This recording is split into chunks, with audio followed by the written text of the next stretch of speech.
Je suis ravie de vous accueillir ici à la ferme de Say. Je m'appelle Hélène Frégé, j'ai 47 ans et je suis maman de 2 grands ados. La ferme de Say, c'est une ferme familiale qui a été reprise par mes grands-parents en 1950 et qui s'est succédée de génération en génération. Sur cette exploitation, j'ai 60 vaches laitières avec la descendance et j'exploite 150 hectares de terre pour nourrir en particulier mes animaux. Alors actuellement, on est 2,5, c'est-à-dire moi je suis l'exploitante, je suis la chef d'entreprise de cette ferme. J'ai un salarié à temps plein et puis après j'ai un mi-temps que je partage avec un voisin céréalier sur l'année complète. Mon système de production des céréales et d'élevage des animaux est plutôt basé sur un système qu'on appelle de l'agroécologie, c'est-à-dire qu'on a un cycle de production entre les besoins alimentaires des animaux et la production.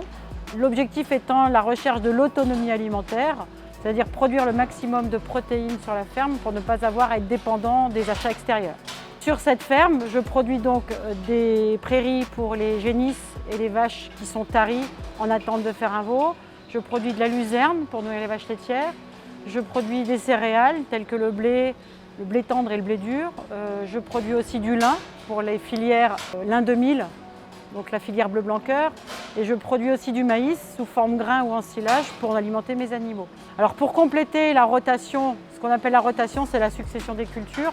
Pour compléter cette succession, je fais ce qu'on appelle des cultures intermédiaires, c'est-à-dire que je ne laisse pas mes sols vides et nus le reste du temps.